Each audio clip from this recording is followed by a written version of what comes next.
Hey guys, Taylor here, and today I'm back with another Division 2 video, and in this one we're going to look at my max crit hit chance SMG build, but with a small twist to it. Now if you do enjoy this video, make sure you hit that like button, and if you have any questions, make sure to leave a comment. But before I do get into the video, I do just want to remind you we are still hosting a giveaway, and that's for your chance to win a limited edition Pokemon Let's Go Nintendo Switch. And of course, to enter that, make sure you follow the link in the description. So let's jump straight into it. Let's have a look at my build. Now starting with the primary, it's a Vector. Of course, everyone is using a Vector. It's pretty much the go-to weapon at the moment.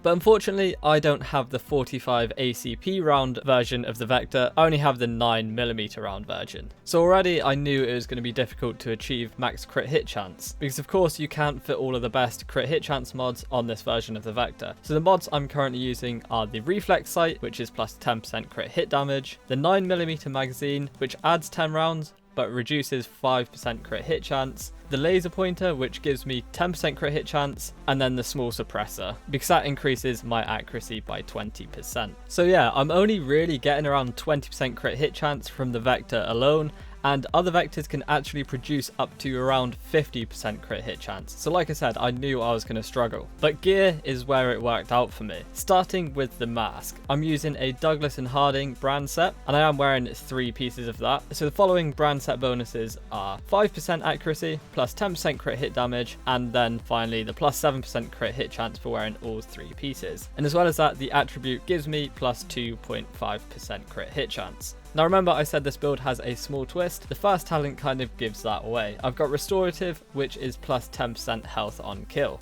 Next up is the chest. Now this is a slight downside to my build because I haven't got the chest I want. At the moment I'm using a Gila Guard or Gila Guard brand set. It gives me plus 5% total armor. That's not really the reason I'm using it. The attributes are quite nice, and that's plus 7% crit hit chance and plus 15.5% crit hit damage. Ideally I wanted to put Berserk onto this chest, but because it's a lower gear score than the chest I needed to roll Berserk off, it won't let me. So I'm currently waiting for a better chest to just sort of do some tweaks to it. But yeah, the main reason I'm using this chest is for the crit hit chance.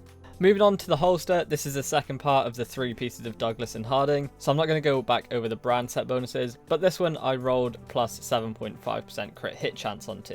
The backpack is a Wyvern wear bag, and I'm mainly using this for the crit hit damage, so that's plus 7% crit hit damage. And the attributes are really nice on this one. I've got plus 3.5% crit hit damage, plus 5.5% weapon damage, and finally I rolled some crit hit chance onto this at 6.5%. The talents are hard hitting, plus 15% damage to elites. Again, there's a few tweaks to this bag I want to make, but I currently don't have the correct parts. Now this is one of the main focal points of the build, the gloves. Now ignore the brand set for this, but it's mainly the talent we're looking at, and that's Clutch, which is critical hits restore 15% health and repair 2% armor. Like I said at the start of the video, this was a slight twist. Now a lot of players would use Surgical here, which again is another crit hit chance talent, but by stacking crit hit chance on almost all pieces of gear via the attributes, I managed to get away with Clutch, and honestly it's a great talent. I'd definitely recommend trying it out if you have it laying around in your stash. But yeah, as well as Clutch, I also rolled 7.5% crit hit chance onto these gloves. And then the final part of gear I'm using, which is the third part of Douglas & Harding, and on these knee pads I've got 7% crit hit chance.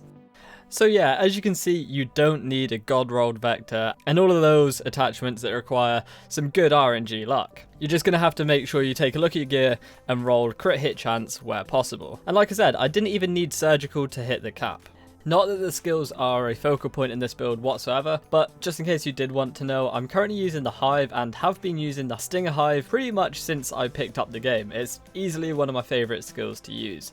And my other skill of choice is currently the Chem Launcher, the healing version of the Chem Launcher anyway, just because, you know, it's probably the quickest burst of armor you can get in the game currently. And it's a skill that can't be destroyed, unlike the Repair Drone that can just be hit out of the sky pretty quickly. Now I'm pretty sure this build is going to help me get through World Tier 5 content when we do get to it. And of course, Tidal Basin requires a gear score of 425, and luckily with some of the rolls and some of the gear pieces I've got, I'm just over the soft cap of 450 gear score.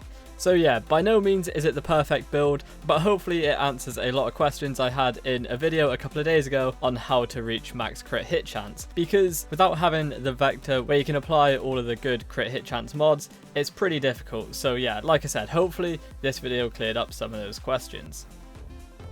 Thanks very much for watching, guys. I hope you enjoyed the video. If you want to check out some more awesome stuff from us here at Arekkz Gaming, then you should definitely try to catch TwoSixNine and Paradise Central streaming 6 days a week. You can find a link to the multi-stream in the description box down below. They play a wide range of games, and what's more, we also have the end game store. By watching their streams, you earn currency, and you can redeem that currency on the endgame store for really cool prizes. Those can range from things like games, comics, and figures, all the way up to controllers, capture cards, and even consoles. So definitely drop by and become part of the community. Of course, if you enjoyed this video, then make sure you're subscribed and be sure to click on that little bell icon to turn on notifications so you don't miss our next upload. You can watch more videos by clicking on the options here, but once again, thanks very much for watching, take it easy, catch you next time, peace out.